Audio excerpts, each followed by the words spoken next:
Bonjour mon orchidée, nourris ta spiritualité car la spiritualité est le socle de l'existence. Mon orchidée, sais-tu que le soleil voit notre corps tandis que la lune voit notre âme? Cet ancien dicton nous décrit admirablement notre relation avec la lune. Étant des êtres vivants dans notre cycle, nous gravissons différentes phases chaque mois, tout comme la lune. La pleine lune est le point culminant de la révolution lunaire. C'est le moment idéal pour pratiquer la magie ou des rituels. Thérapeutes ou les guérisseuses divines ou astrologues travaillent avec les différentes énergies de la pleine lune. Le savais-tu? C'est un moment conseillé pour entamer une neuvaine ou même faire des astuces d'abondance, de pardon, de rituels de retour de l'être aimé par exemple. Si cette vidéo t'intéresse, abonne-toi, active la cloche de notification. Aujourd'hui, nous allons parler de quelques pouvoirs spirituels de la Lune. Mais vous savez, c'est un sujet tellement vaste que l'on ne peut pas tout dire en même temps. Je vais essayer de faire la vidéo en trilogie si possible, mais même en trilogie, on ne peut pas finir d'en parler. Mais déjà, l'information que je vais vous apporter peut vous être utile. Je suis revenue sur cette vidéo. Les personnes qui l'ont vue ont vu que je l'avais déjà faite, mais je l'avais fait en vrac. J'avais omis de dire certaines choses. Raison pour laquelle je reviens sur cette vidéo aujourd'hui pour que mon orchidée puisse bien comprendre. Je vais vous faire une confidence. Il y a des personnes, lorsque vous faites leur traitement, vous pouvez choisir n'importe quel jour du mois lunaire. Vous allez avoir des résultats impeccables. Cependant, il y a des personnes, si vous n'observez pas la pleine lune pour faire leur traitement, pour commencer leur traitement, quand elles viennent vous voir par exemple, que ce soit pour le business, pour le mariage, pour avoir un enfant, pour un voyage, etc. Il y en a tellement. Vous devez observer leur thérapie en pleine lune. Au fait, ce sont des personnes un peu à part. Parce qu'il y a plusieurs facteurs qui rentrent en jeu en ce moment-là. Est-ce que vous voyez un peu? C'est pour ça que parfois, vous-même, au fait, il faut se connaître, il faut connaître ses différents chakras. Il y a des astuces, par exemple, ils vont donner, tout le monde va faire. Et pour certaines personnes, ça va prendre et pour d'autres, ça ne va pas marcher. Parce que vous ne vous connaissez pas vous-même.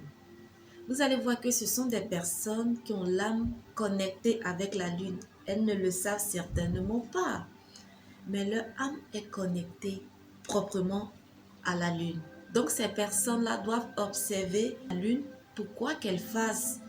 Si elles veulent entreprendre un business, si elles veulent entamer un voyage, si elles veulent concevoir un enfant par exemple, ces personnes doivent être connectées à la lune.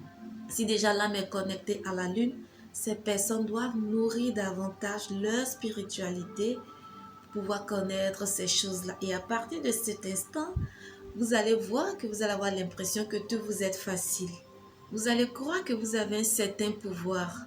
Parce que vos choses, vos vœux, les choses vont se réaliser pour vous. Parce que en ce moment, vous êtes connecté à l'univers et à ses énergies. Et tout ce que vous allez désirer, tout l'univers va conspirer à vous aider à obtenir cette chose-là. Or, la lune est un astre mystérieux. Une fois par mois, elle illumine le ciel sous la forme d'un croissant, puis d'un joli cercle. Durant son cycle, elle tourne sur elle-même, oscille autour du soleil. Les oscillations sont soit régulières, soit décroissantes. Pourtant, elle n'est jamais éclairée de la même manière. Cependant, la lunaison ou le cycle lunaire peut avoir un réel impact positif ou négatif sur les êtres vivants, et même dans la réalisation ou la non-réalisation de nos vœux ou de nos projets.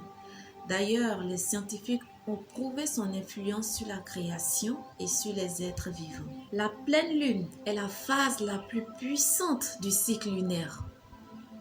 Elle correspond au moment où l'énergie de la lune atteint son paroxysme. Retenez qu'elle est chargée d'énergie positive et elle reflète la gloire de la puissance. Elle survient généralement entre 15 et 18 jours après l'arrivée de la nouvelle lune. Vous allez voir que la surface de l'astre apparaît alors entièrement illuminée par le soleil et forme un cercle parfait, tel un disque dans le ciel, duquel émane une belle lueur rayonnant en notre direction.